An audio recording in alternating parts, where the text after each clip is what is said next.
So taking it from early, in sort of relative terms, early model AK. Yeah. We're now going to bring it up to the modern day because these guns are still in production and they're still being used on the battlefield today. So we're going to bring it into the Ukrainian side of things now. Yeah. So effectively, we all see the stuff on telly, you know, the terrible scenes that we do see on telly, but we still see everybody carrying a type of AK variant.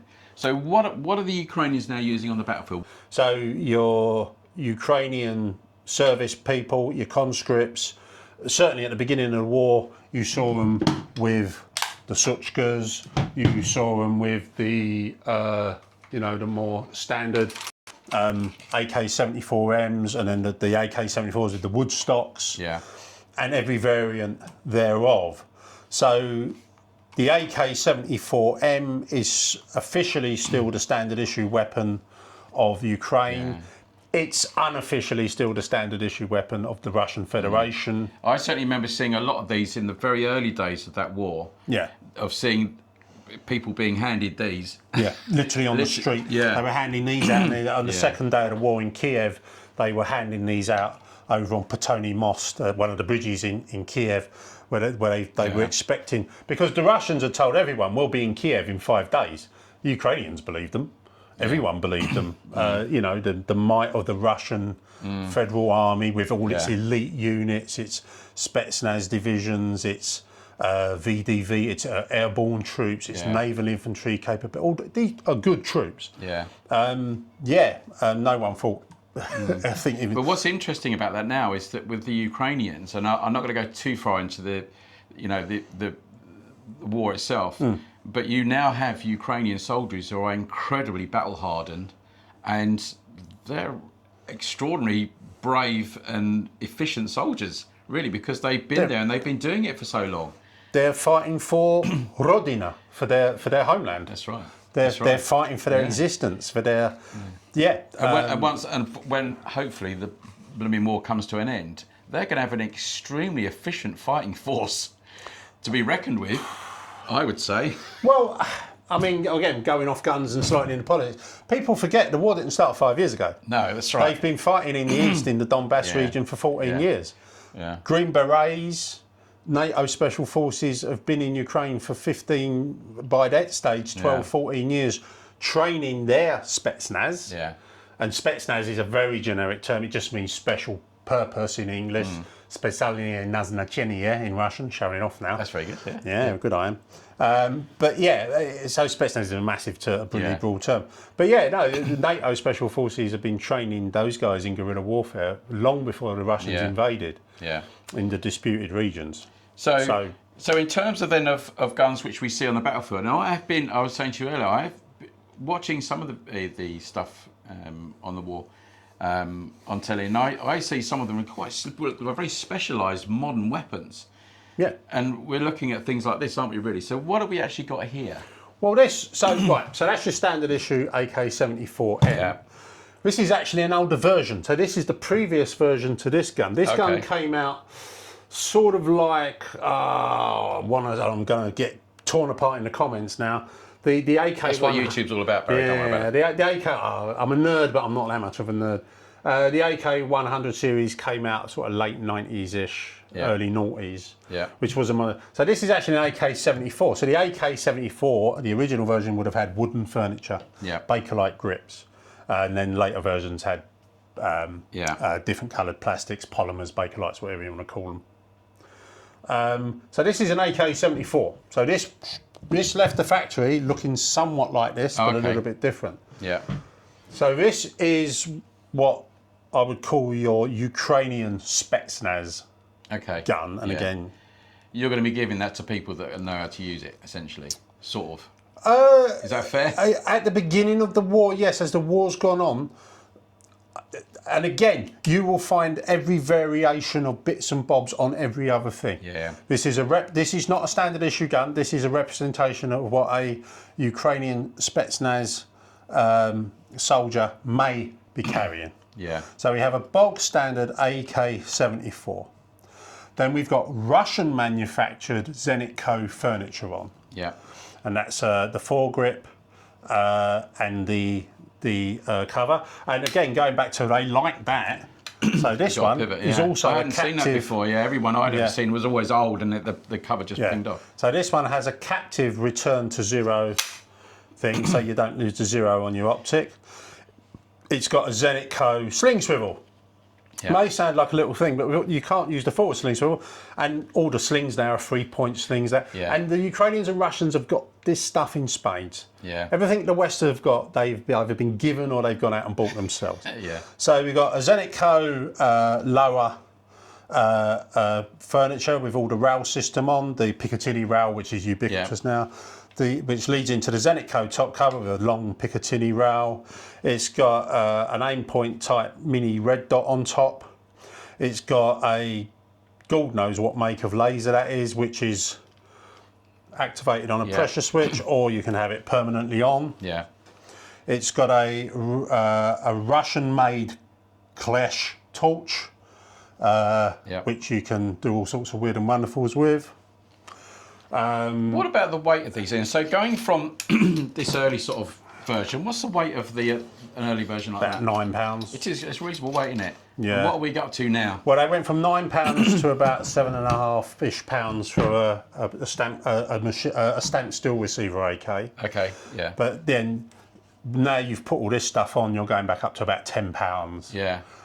Which for old gits like us is heavy. People don't realise how much you've got to lug that around continually. Yeah, but if you're a soldier and you're in your 20s, you can do 100 push-ups. Yeah, I remember that. So they don't. I remember it. I can't. But so you know, it's we're old and we're gun nerds and things. But I suppose the other thing is when you're putting all this extras on. Yeah. There's always a risk that it makes the gun harder to manoeuvre around, doesn't it, really? You're going into tight space and all the rest of it. Are there any bits which are slightly vulnerable on this and you think... Don't know, does it? Well, so I'm going to kill someone in their house.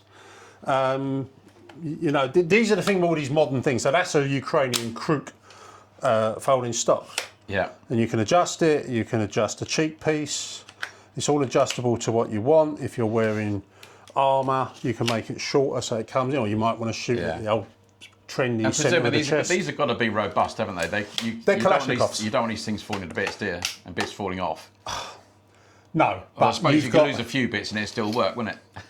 Well, yes. I mean, you can strip it down. Yeah. I mean, in Mozambique, you're digging up AKs that have been buried by the guerrillas, and you're digging them up 6 months later. Termites and all the rest of it have eaten all the wood. Yeah. It's covered in rust. You put a new magazine in, smack it against a tree to get the dirt out, cock it, they fire. Yeah. So there's still Kalashnikovs under the covers, under all the this got a Russian AK-12 mag. So although this is a typical Ukrainian one, most of the bits on it are Russian.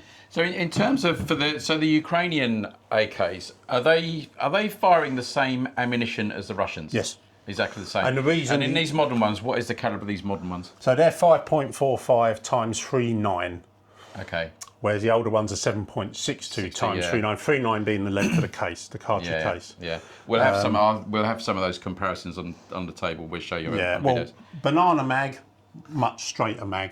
If it's a straighter looking mag, then it's the smaller calibre. Yeah. Is the short one. Why did they actually change the calibre? And what was the reasoning for changing the calibre? Do you know? Yeah. Copying the Yanks. Yeah. So the Yanks, to be fair to them, worked out, they went to Vietnam. Yeah. And they went to Vietnam with the M14. Yeah. Not ideal. And then they come up with this gun that probably no one's ever heard of called an M16 or an Armalite. Yeah. I've never seen one.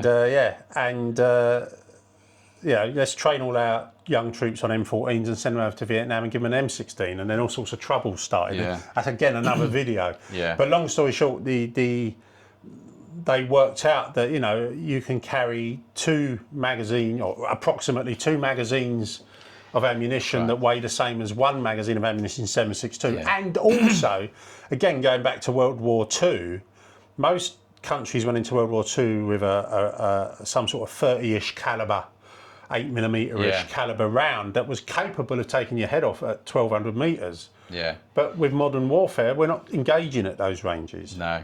The way that we fight, we've seen, particularly in Ukraine, the way that warfare is fought now, it's fought in the skies by unmanned vehicles, isn't it? So much. Well, yeah, which is extraordinary. Terminator. It's actually extraordinary. But But so, yeah, you have to remember things like, you know, if you've got a gun, you think, well, I've got the most powerful gun in the world, it's fantastic. Yeah, but you've got to carry the damn ammunition with it. Well, and if it weighs that much, you can only carry so much. Yeah. So, but solving that you've got problem. to remember as well, the Americans were great because they did tons of studies.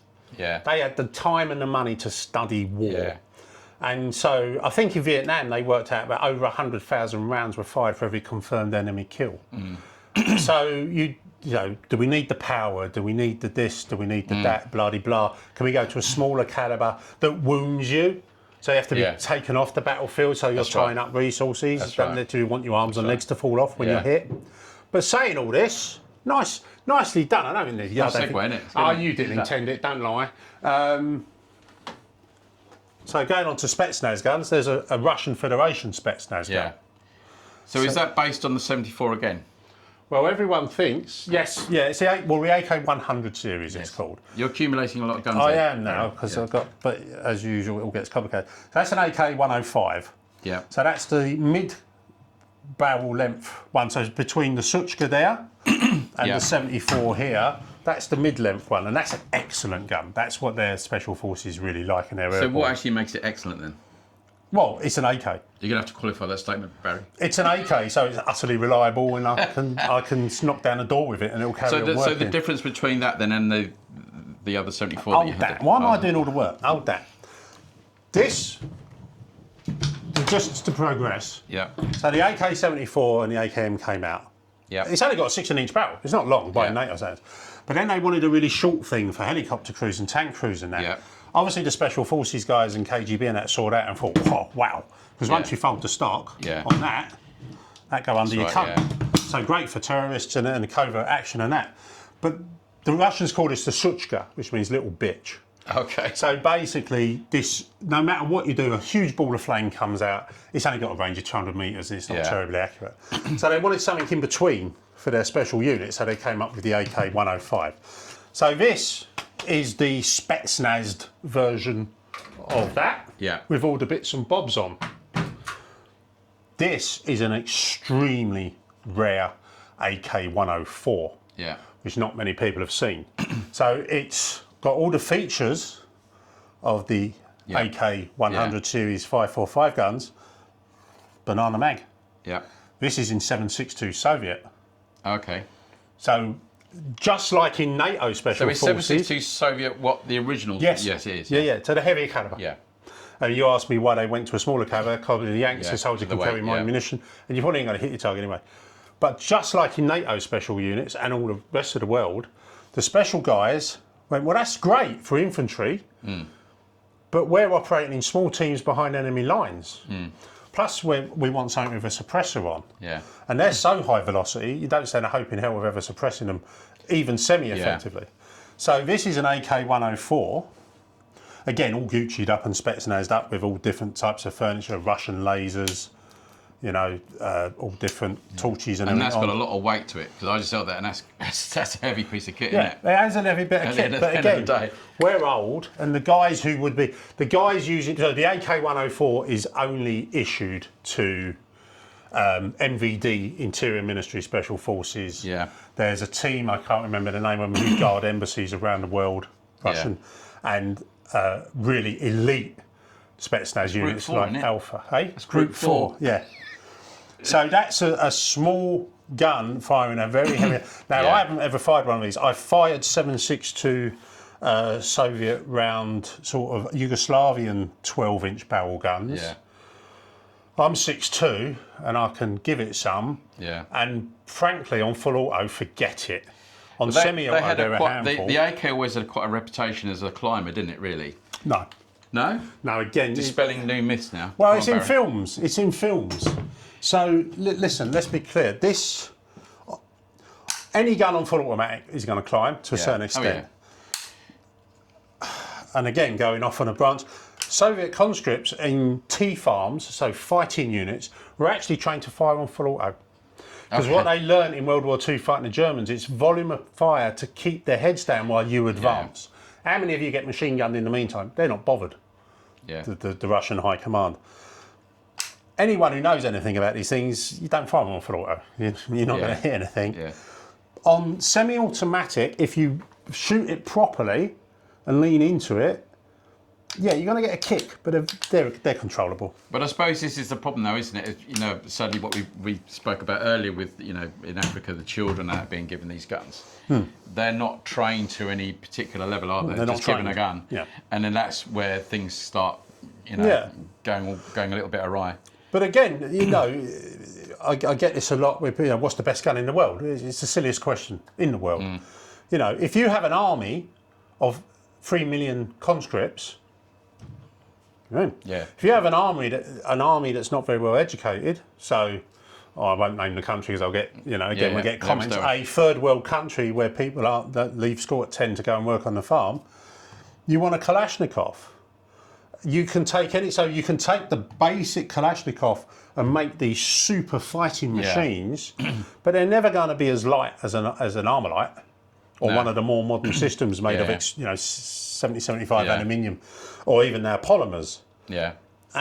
What is interesting, one last thing on the Ukraine war, during the war, the Russians started fielding their new rifle, the AK-12. Yeah. And it's universally despised and hated. Okay. By the more elite units. The conscripts are quite happy with it because it goes bang when they pull the trigger. Yeah. The elite units have just like the SAS said, we're not using the S80, their elite units have gone, we're not using the AK-12, and they're still using these, or more now the war's gone on, they're all using M4 Armalite type platforms. Yeah. And that is the thing, as I said before, you do see different weapons platforms out there being used, didn't you? But I suppose the key thing is, again, we're talking about ammunition, you've got to have the ammunition for it. And NATO jets, well, obviously Ukraine not in NATO yet, well, they will be once it's all over, I expect. We'll see. But, you know, if you're all allied forces, you really want to be using all the same ammunition, don't you, really? Well, exactly, so key, and that's why these are still ubiquitous out there, because they're 7.62 Soviet or 5.45 Soviet. They've got tons of it. They've probably, at this stage of the war, probably got just as much 5.56 NATO and 7.62 NATO rounds, but they're going to use anything they can get. How long's the war going to go on? But we're slowly seeing the Kalashnikovs replaced with more modern NATO type weapons. And the Ukrainians are now building their own guns from scratch in factories over there. So they've actually got really picky. So when the war first started off and companies like us were being approached, Operation Interflex was to provide the Ukrainians with equipment. And everyone and their dog was being approached. What have you got? What can you give away? They were taking everything. As time's got on, I had a conversation with a Ukrainian colonel from the tank corps who's getting very vexed at me because he didn't want all the old rubbish. He didn't use that word. That's right. All the old rubbish that we were offering him. He insisted on, he wanted the latest stuff. Yeah. I'm like, you're asking us to give you it. So so they've put a lot of noses out of joint recently, actually. So we've done a sort of potted history of AKs from early to what's currently on the battlefield. And in our next episode... There's a next episode? There is going to be a next episode, yes. We're going to be looking at, I'm going to get this right, sniper type rifles, aren't we? Which we think are based on these, but they're not, are they? Because you're going to tell me that they're not. And it's a very common misconception, isn't it, Barry? If you say so. You can bring one round. You can bring one of them guns round to show us quickly before we make it to tempt them. To tease them. Go on, grab your rifle, go on. Go on. They were right about you. Well, okay. Is this where I do my woo? Yeah. So we're going to be looking, so tell us exactly what it is. That's a Russian SVDS sniper rifle. Yeah, and that's what we're going to be looking at in the next episode. Right. And the SVD. Yeah. So thanks for watching, everybody. Say goodbye, Barry. Bye, Barry. See you in the next episode. Take care, everybody.